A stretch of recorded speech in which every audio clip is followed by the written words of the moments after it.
ನಮ್ಮ ಜಿಲ್ಲೆ ಉಸ್ತುವಾರಿ ಸಚಿವರಾದಂಥ MC ಸುಧಾಕರ್ ರೆಡ್ಡಿ ಅವರು ಎಲ್ಲೋದ್ರೂ ಒಂದು ಮಾತು ಹೇಳ್ತಾ ಇರ್ತಾರೆ.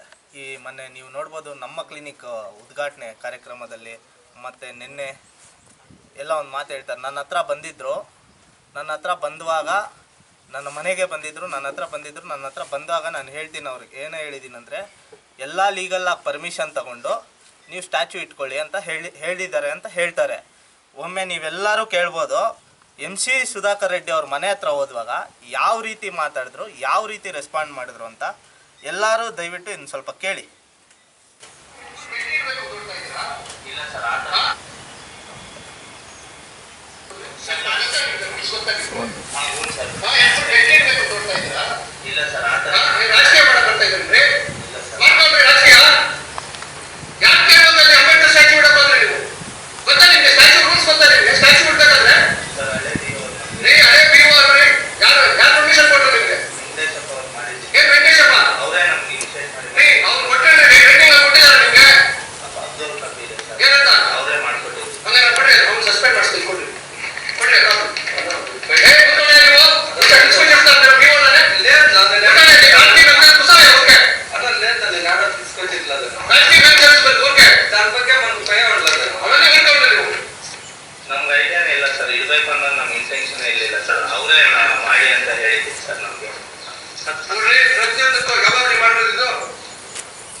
ಕೇಳಿಸ್ಕೊಂಡ್ರಾ?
ಕೇಳಿಸ್ಕೊಂಡ್ರಾ?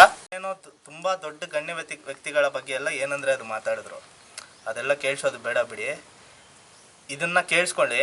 ಇವಾಗ ಚಿಂತಾಮಣಿ ಜನತೆನೇ ಡಿಸೈಡ್ ಮಾಡಿ, ಇವರು ಬಾಬಾ ಸಾಹೇಬ್ ಅಂಬೇಡ್ಕರ್ ಸ್ಟ್ಯಾಚ್ಯೂ ವಿರೋಧಿ ವ್ಯಕ್ತಪಡಿಸ್ತಾ ಇದ್ದಾರೋ ಇಲ್ಲ ಇವರು ದಲಿತ ವಿರೋಧಿನೋ ಎಲ್ಲ ಚಿಂತಾಮಣಿ ಜನತೆನೇ ಡಿಸೈಡ್ ಮಾಡಲಿ.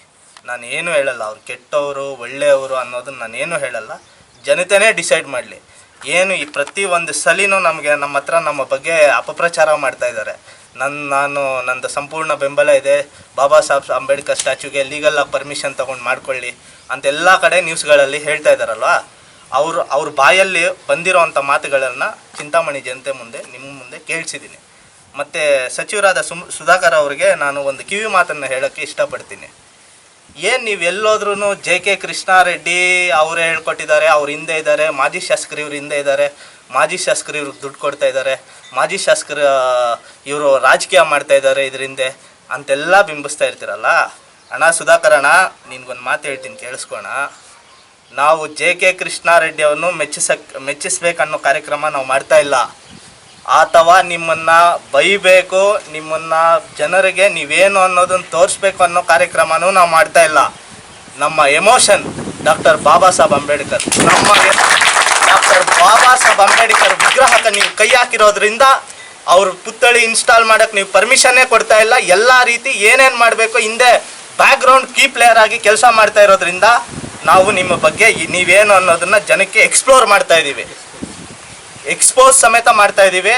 ಇನ್ನೊಂದು ಮಾತು ಹೇಳ್ತೀನಿ, ನೀವು ನಿನ್ನೆ ಒಂದು ಮೀಡಿಯಲ್ಲಿ ಒಂದು ಮಾತು ಹೇಳ್ತೀರಾ, ಏನಂತ ದುಡ್ಡು ಕೊಡ್ತಾ ಇದ್ದಾರೆ ಮಾಜಿ ಶಾಸಕರು, ಅದಕ್ಕೆ ಇವರೆಲ್ಲ ಮಾಡ್ತಾ ಇದ್ದಾರೆ, ಇವರಿಂದ ಎಲ್ಲ ಮಾಜಿ ಶಾಸಕರಿದ್ದಾರೆ, ಇವ್ರಿಗೆಲ್ಲ ದುಡ್ಡು ಕೊಡ್ತಾ ಇದ್ದಾರೆ.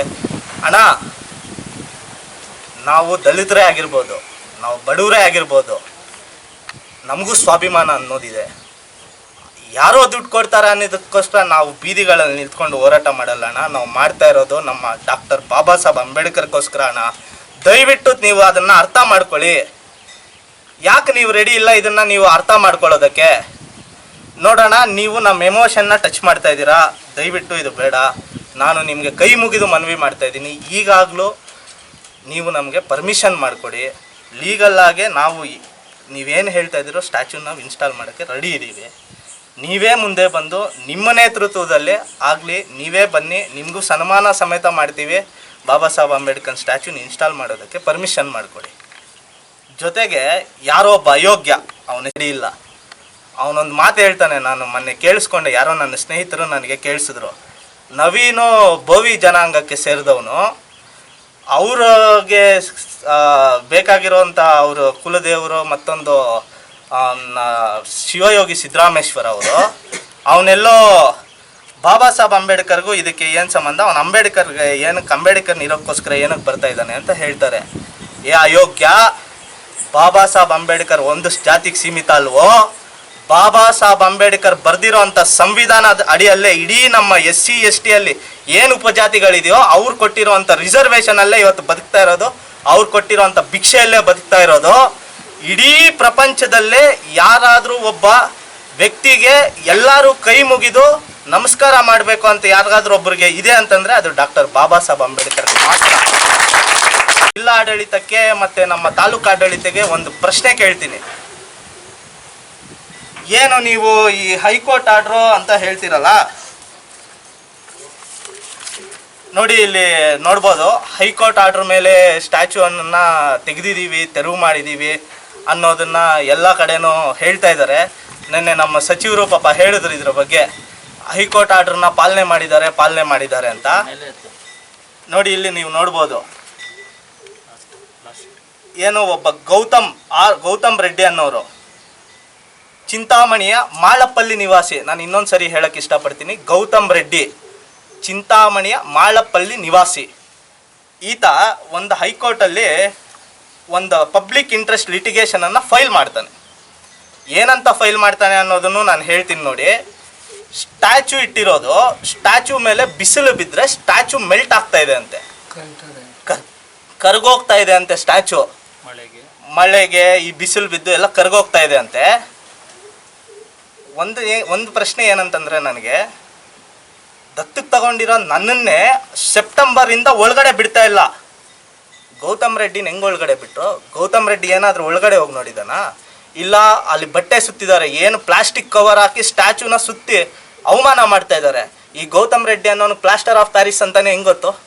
ಪ್ಲಾಸ್ಟರ್ ಆಫ್ ಪ್ಯಾರಿಸ್ ಆಗಿರ್ಬೋದು, ಫೈಬರೇ ಆಗಿರ್ಬೋದು, ಇಲ್ಲ ಬ್ರಾನ್ಸೇ ಆಗಿರ್ಬೋದು, ಯಾರಿಗೆ ಗೊತ್ತು? ಹೆಂಗೆ ಈತನು ಡಿಕ್ಲೇರ್ ಮಾಡ್ತಾನೆ? ಅದು ನೋಡಿ ನೀವು ಯೋಚನೆ ಮಾಡಬೇಕಾಗಿರೋ ವಿಚಾರನೇ. ಗೌತಮ್ ರೆಡ್ಡಿ ಯಾರು ಅಲ್ಲ, ನಮ್ಮ ಸಚಿವರ ರಿಲೇಟಿವು, ಚಿಂತಾಮಣಿಯ ಮಾಳಪ್ಪಲ್ಲಿ ನಿವಾಸಿ. ನೀವು ನೋಡ್ಬೋದು. ನಾನು ಇದನ್ನು ನೋಡಿ, ಇವಾಗ ಇದು ಆರ್ಡ್ರ್ ಆಗಿರೋದ್ರ ಬಗ್ಗೆ ನಾನು ಮಾತಾಡ್ತೀನಿ. ಏನು ಈ ಸ್ಟ್ಯಾಚ್ಯೂ ಮೆಲ್ಟ್ ಆಗ್ತಾ ಇದೆ ಅಂತ ಫೈಲ್ ಮಾಡ್ತಾರೆ. ನಮ್ಮ ಹೈಕೋರ್ಟಲ್ಲಿ ಚೀಫ್ ಜಸ್ಟಿಸ್ ಮುಂದೆ ಇದು ಹೋಗುತ್ತೆ, ಆ ಬೆಂಚ್ಗೆ ಈ ಒಂದು ಪಿಟಿಷನ್ ಹೋಗುತ್ತೆ. ಚೀಫ್ ಜಸ್ಟಿಸ್ ಅವರು ಉಗಿದು ಈ ಥರ ಪಿಟಿಷನ್ಸ್ನ ನಾವು ಎಂಕರೇಜ್ ಮಾಡಲ್ಲ.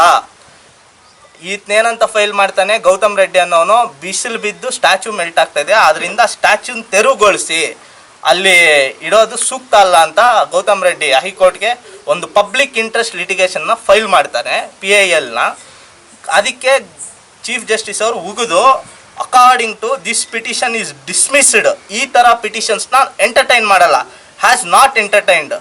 ಇನ್ನೊಂದು ಸರಿ ಹೇಳ್ತೀನಿ ನೋಡಿ, according to the petition is dismissed or not entertained, ಈ ಥರ ಪಿಟಿಷನ್ಸ್ನ ಎಂಟರ್ಟೈನ್ ಮಾಡಲ್ಲ ಅಂತ ಹೇಳಿ ಸ್ಟ್ರೈಟಾಗಿ ಮೆನ್ಷನ್ ಮಾಡ್ತಾರೆ. ಪಿಟಿಷನ್ಸ್ನ ಎಂಟರ್ಟೈನ್ ಮಾಡಲ್ಲ ಅಂತ ಹೇಳಿದಾಗ ಇಲ್ಲಿ ಇನ್ನೂ ಒಂದು ಪಾಯಿಂಟ್ ಮೆನ್ಷನ್ ಮಾಡ್ತಾರೆ. ಏನಂತ, ಮುನಿಸಿಪಲ್ ಅಡ್ಮಿನಿಸ್ಟ್ರೇಷನ್ ಡೈರೆಕ್ಟ್ರೇಟ್ ಕಡೆಯಿಂದ ಒಂದು ಸರ್ಕ್ಯುಲರ್ ಇರುತ್ತೆ 17/12/2012 ಆ ಸರ್ಕ್ಯುಲರಲ್ಲಿ ಏನು ಮೆನ್ಷನ್ ಮಾಡಿರ್ತಾರೆ ನೋಡಿ. ಆ ಸರ್ಕ್ಯುಲರ್ ಸಮೇತ ನಾನು ಇಲ್ಲೇ ಇದೆ, ನಿಮಗೆ ಕೊಡ್ತೀನಿ ನೋಡಿ. ಎಲ್ಲ ಮಾರ್ಗಸೂಚನೆಗಳು ಸರ್ಕ್ಯುಲರ್ ನಿಮಗೂ ಪ್ರೆಸ್ಗೆ ಇವಾಗ ರಿಲೀಸ್ ಮಾಡ್ತೀನಿ. ಯಾವುದ್ರಲ್ಲೇ ಆಗಲಿ ಬಾಬಾ ಸಾಹೇಬ್ ಅಂಬೇಡ್ಕರ್ ಸ್ಟ್ಯಾಚು ತೆರವು ಮಾಡೋದಕ್ಕೆ ಕೊಟ್ಟಿರಲ್ಲ. ಯಾವ ರೀತಿ ಪರ್ಮಿಷನ್ ಅಲಾಟ್ ಮಾಡಿಕೊಡ್ಬೇಕು ಅನ್ನೋದನ್ನು ಇದರಲ್ಲಿ ಕ್ಲಿಯರಾಗಿ ಮೆನ್ಷನ್ ಮಾಡಿರ್ತಾರೆ.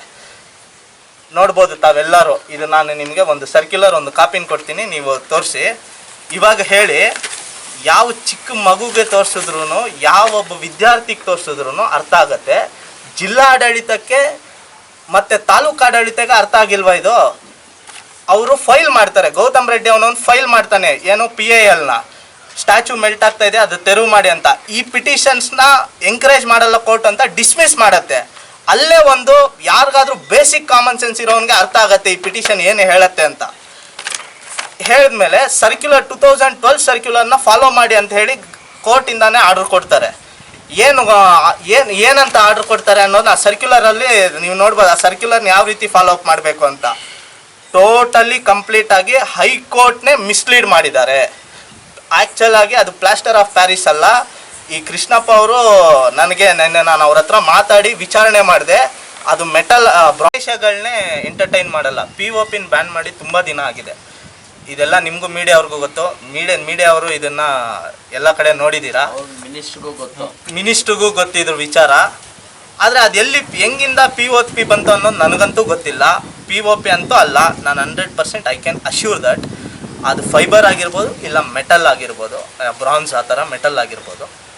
ಇನ್ನು DC ಅವ್ರ ಹತ್ರ ಅದು ಹೆಂಗೆ DC ಅವರು ಇದ್ರ POP ಅಂತ ಡಿಕ್ಲೇರ್ ಮಾಡ್ತೋ ಅದು ನನಗೆ ಗೊತ್ತಿಲ್ಲ. ಜೊತೆಗೆ DC ಅವರು ಯಾವ ಆದೇಶದ ಮೇಲೆ, ಯಾವ ಸರ್ಕ್ಯುಲರ್ ಮೇಲೆ ಡೈರೆಕ್ಟಾಗಿ ಇದನ್ನು ತೆರವು ಮಾಡಿ ಅಂತೇಳಿ DC ಅವರು ಯಾವುದೋ ಆದೇಶ ಹೊರಡಿಸಿಲ್ಲ. ಏನು ತೆರವು ಮಾಡಿ ಬಾಬಾ ಸಾಹೇಬ್ ಅಂಬೇಡ್ಕರ್ ಸ್ಟ್ಯಾಚ್ಯೂನ ಅಂತ. ಅದು ಹೆಂಗೆ ತಾಲೂಕು ಅಡ್ಮಿನಿಸ್ಟ್ರೇಷನ್ ಅವರು ಈ ಥರ ಸ್ಟೆಪ್ ತಗೊಂಡ್ರೆ ಗೊತ್ತಿಲ್ಲ. ಇದೆಲ್ಲ ನಾನು ಕಾನೂನಾತ್ಮಕವಾಗಿ ಲೀಗಲ್ ಆಗಿ ಹೈಕೋರ್ಟಲ್ಲಿ ಫೈಟ್ ಮಾಡ್ತೀನಿ.